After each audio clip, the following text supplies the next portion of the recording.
Hi, welcome to my channel. इस video में हम स्टार्ट करेंगे आपको डिफरेंट टाइप के लीनियर इक्वेशंस के वर्ड प्रॉब्लम्स को सॉल्व करने का तरीका। ठीक है, तो पहले हम स्टार्ट करते हैं प्रॉब्लम्स बेस्ड ऑन नंबर्स। तो जितने भी हम इस वीडियो में प्रॉब्लम्स करेंगे या फिर इसके नेक्स्ट वाले में भी कई सारे सीरीज बन सकते हैं, क्योंकि नंबर्स पे प्रॉब्लम्स बहुत सारे होते हैं, बहुत सारे तरह के। तो जितने भी तरह के प्रॉब्लम्स हो सकते हैं नंबर्स पे बेस्ड, वो सारे सारे जो प्रॉब्लम्स हैं सॉल्व कर लेंगे पहले, उसके बाद से दूसरे पे जाएंगे। ठीक है, तो हम यहाँ पर समझेंगे मेथड क्या है। राइट, तो यहाँ पे हम इसको इरेज कर देते हैं।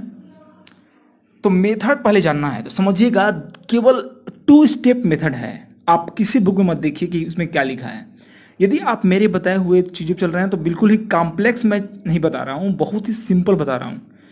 तो समझिएगा ध्यान से। पहला स्टेप सॉल्व करने का वर्ड प्रॉब्लम लीनियर इक्वेशंस का, जो फर्स्ट स्टेप है वो ये है कि पहले आप पढ़ करके ये आइडेंटिफाई करो कि निकालना क्या है, मतलब किस चीज को फाइंड करना है, क्वेश्चन पूछा क्या है, ये पता करो पहले। और ये सोचो कि किसको हम एक्स मानेंगे।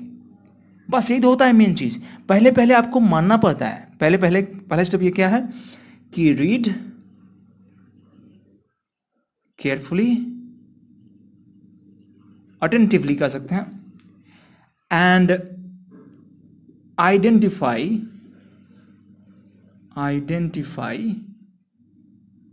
वेरिएबल। ठीक है, वेरिएबल क्या है इसमें, मतलब कि किसको निकालना है। और जिसको निकालना रहता है यदि आप उसको आइडेंटिफाई कर लिए तो उसको एक्स मानेंगे। मोस्ट ऑफ द केसेस में ऐसा होता है कि आपको एक्स मान करके काम चल जाता है। लेकिन कभी कभी कुछ ऐसे भी क्वेश्चंस होंगे जिसमें आपको कॉन्सेप्ट के अनुसार दूसरा कुछ एक्स मानना पड़ेगा।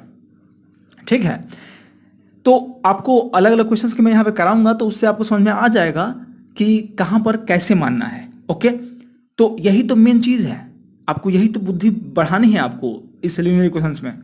तो दूसरा जो है यहाँ पर स्टेप, वही फाइनल स्टेप है कि जब आपने वेरिएबल मान लिया, माने कि जो भी इसमें निकालना था उसको आपने जब एक्स मान लिया, उसके बाद से उस प्रॉब्लम में अलग तरीके से जो दिया हुआ है उसमें उस वेरिएबल को हम इन्वॉल्व करके इक्वेशन कैसे बनाएंगे। मतलब कि लेफ्ट साइड में कुछ एक्सप्रेशन होना चाहिए और बीच में इक्वल टू का साइन, और आगे राइट हैंड साइड में भी एक एल्जेब्रिक एक्सप्रेशन होना चाहिए। ठीक है, एल्जेब्रिक एक्सप्रेशन इधर भी होना चाहिए और एल्जेब्रिक एक्सप्रेशन इधर भी होना चाहिए। आपको बुद्धि बस ये लगानी है कि वो जो वेरिएबल हमने एक्स माना है पहले स्टेप में, उसको इन्वॉल्व कैसे करें क्वेश्चन के अनुसार, क्वेश्चन अकॉर्डिंग टू क्वेश्चन। दो इक्वेशंस माने कि दो ऐसे एल्जेब्रिक एक्सप्रेशंस में जो इक्वल हैं, बस ऐसे ही सोचना है। ये कर लेने के बाद, ये आपने इक्वेशन पर जब बना लिया तो कोई दिक्कत नहीं, फिर सॉल्व कर सकते हैं क्योंकि सॉल्व करने आपको आता है। That's it. तो पहला स्टेप क्या है, पहला स्टेप है पढ़िए अच्छे से, ये आइडेंटिफाई करिए कि निकालना क्या है और किसको मानेंगे एक्स। यदि आप ये सक्सेसफुली कर लेते हैं, एक्स मान लेते हैं, क्योंकि आपको ये linear equations in one variable का प्रॉब्लम्स है, तो उसमें केवल एक ही वेरिएबल मानना पड़ेगा, दो वेरिएबल तो मानना नहीं है। वो आप क्लास 10th में पढ़ेंगे जो दो वेरिएबल वाले मानते हैं हम लोग। और सेकेंड स्टेप ये है कि जब आपको एक्स मान लिए उस वेरिएबल को, तो उसको एल्जेब्रिक एक्सप्रेशंस में कन्वर्ट करके और इक्वेट करिए अपने दिमाग से। तो यही हम सॉल्व करेंगे यहाँ पे, वन बाय वन बहुत सारे क्वेश्चन सॉल्व करेंगे, ताकि आपको ये पता चल जाए कि क्या मेथड है और कैसे करना है। ठीक है, तो चलिए इसको मैं मिटा देता हूं और यहां पे जो मैंने क्वेश्चन लिखा है उसको सॉल्व कर लेते हैं अच्छे से, ताकि आपको पता चले कि हाँ कैसे करना है। देखिए ध्यान से, क्वेश्चन मैं पढ़ रहा हूं। A number is such that it is as much greater than 84 as it is less than 108, find it. मतलब क्या कर रहा है कि एक नंबर है, देखिए ध्यान से पढ़ना भी है ना, बहुत फोकस के साथ, पूरे इंटेंशन के साथ। तो कह रहा है कि a number is such that, एक नंबर जो है इस प्रकार है कि it is as much greater, तो यह जो है वो नंबर इस प्रकार से है कि यह उतना ही बड़ा है 84 से, जितना इट इज लेस देन 108, जितना वो छोटा है 108 से। मतलब कहने का ये है कि एक नंबर को ये होगा, ठीक है, वो नंबर नहीं पता है, उसी को देखिए यहाँ बोला है फाइंड इट, तो हमने ये पढ़ करके ये पता कर लिया कि उस नंबर को निकालना है कि नहीं। तो यहां पर उस नंबर को ही एक्स मानना पड़ेगा, क्योंकि उसी नंबर को इन्वॉल्व करके यहां पर इक्वेशन बनाना है। तो अब देखिए क्या कह रहा है, अब ध्यान दीजिए, जो बोल रहा है ना उसी को रफली कहीं पर आप लिख लीजिए। जैसे आप लिख लीजिए कि ठीक है, बोल रहा है कि एक वेरिएबल हम मान लिया एक्स, लेट दी नंबर भी एक्स, ठीक है, नंबर को तो हम निकालना ही है, उसी को मान लेंगे एक्स। उसके बाद से क्या बोला है कि x जो है 84 से जितना ग्रेटर है, मतलब x बड़ा है किससे, 84 से, तो इसको 84 इधर लिख दीजिए। x से 84 जो है सॉरी x जो है 84 से बड़ा है और 108 से छोटा है, 100 से ये छोटा है, लेकिन जितना इससे छोटा है x उतना ही इससे बड़ा भी है। इसका मतलब, कहने का मतलब ये है कि यदि हम डिफरेंस निकालें इन दोनों का और इन दोनों का तो वो बराबर आएगा। यही चीज है इस मैं अब कर रहा था second step. Okay, first step में तो मान लिया हमने, दूसरे स्टेप में सोच रहा था मैं कि कैसे इक्वेशन बनाऊंगा मैं।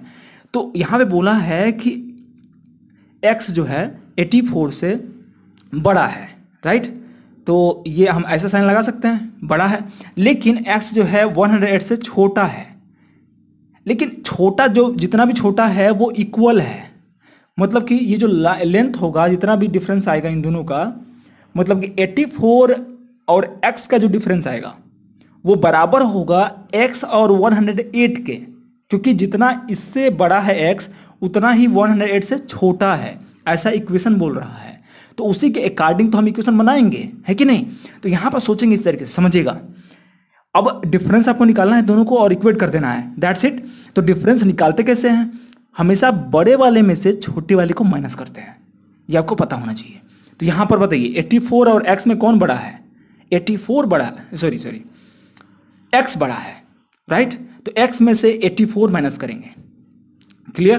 तो यहां पर हमने डिफरेंस निकाल लिया x माइनस 84 और ये बराबर होगा, अब देखिए इधर कौन बड़ा है, x बड़ा है या 108 बड़ा है, तो 108 बड़ा है, तो 108 को पहले लिखेंगे, उसके बाद से माइनस करेंगे इस x को, तब ये डिफरेंस निकलेगा। डिफरेंस का मतलब ये होता है, सब्ट्रैक्शन और डिफरेंस में अंतर समझिए। डिफरेंस में क्या करते हैं कि हमेशा बड़े वाले में से छोटे वाले को माइनस करते हैं, और सब्ट्रैक्शन में हमें जो कहा रहता है वो करते हैं। जैसे बोलता है कि सब्ट्रैक्ट 2 फ्रॉम 3, ऐसे बोला रहेगा, तो मतलब कि 2 को 3 में से माइनस करिए, तब हम करेंगे 3 - 2। यदि बोला रहेगा कि सब्ट्रैक्ट 3 फ्रॉम 2, तो 2 - 3 करेंगे, ठीक है। सब्ट्रैक्शन में बोला रहता है कि किसको कैसे जाना है, लेकिन डिफरेंस में बोला नहीं रहता, आपको पहले से ही समझना रहता है कि बड़े वाले में से छोटे वाले को माइनस करते हैं, मतलब पॉजिटिव आंसर आना चाहिए आपका। तो यहां पर हमने कर लिया, अब इक्वेशन बन गया तो सॉल्व कर सकते हैं ना। देखिए वेरिएबल को अब एक साथ करेंगे, ट्रांसपोज कर दीजिए, इधर x आएगा तो प्लस x हो जाएगा, और ये जो जाएगा 84 इधर तो प्लस में चला जाएगा, क्योंकि माइनस यहाँ पर है तो प्लस हो जाएगा 84, राइट। अब सॉल्व कर लेते हैं, तो यहाँ पर देखिए ये 2x हो जाएगा, तो 2x इज इक्वल टू, यहाँ पर ऐड करेंगे तो 8 4 12 एंड 8 और 1 9 और 1 का 1 ही रहेगा, तो 192, और यहाँ से आप निकाल लेंगे x की वैल्यू और वही जो नंबर होगी वही निकल जाएगी। तो 192/2, 2 1 जा 2 और यहाँ पे 2 9 जा 18 और 1 बचा 12 और 2 6 जा 12, तो x की वैल्यू आ गई 96। देखिए 96 ऐसा नंबर है, यहाँ पे यदि हम रख दें 96, तो 96 84 से जितना बड़ा होगा उतना ही छोटा होगा 108 से। तो आप देख सकते हैं, इसको वेरीफाई कर सकते हैं यहीं पर। देखिए 84 में ऐड करिए कुछ, तो 84 में 6 ऐड करेंगे तो हो जाएगा 90, और 90 में 6 ऐड करेंगे तो 96 हो जाएगा, मतलब 12। 84 और 96 में 12 का डिफरेंस है, राइट। अब निकालते हैं, इसमें देखिए 96 में कुछ ऐड करिए जिससे कि 100 हो जाए, तो 96 और 4 कितना होगा, 100 होगा, और 100 में 8 जोड़िए तो मतलब कि 80, मतलब कि 12 इसमें जाएगा। तो 12 का डिफरेंस यहाँ भी है और यहाँ भी है, क्लियर। तो हम सही सॉल्व कर रहे हैं। चलिए अब चलते हैं, ऐसे ही बहुत सारे प्रॉब्लम सॉल्व करेंगे।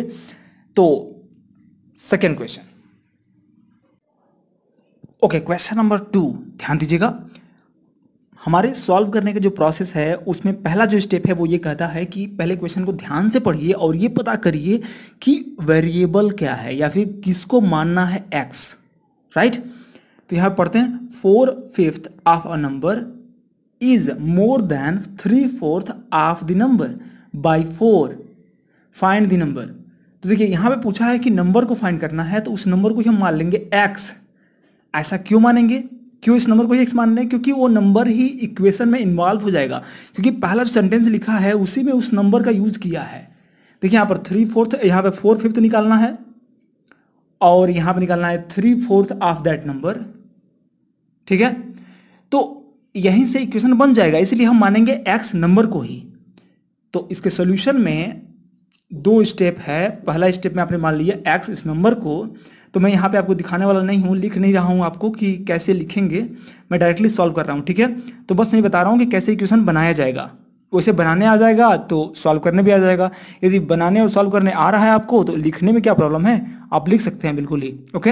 वैसे भी आपको यदि लिखने में कोई दिक्कत होती है तो आप मेरे RS अग्रवाल का जो एक्सरसाइज है 8B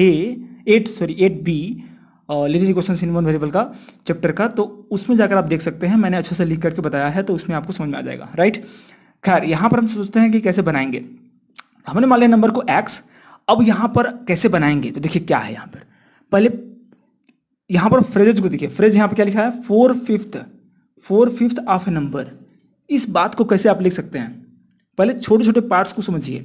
तो 4/5 को लिख सकते हैं 4/5 ऑफ अ नंबर।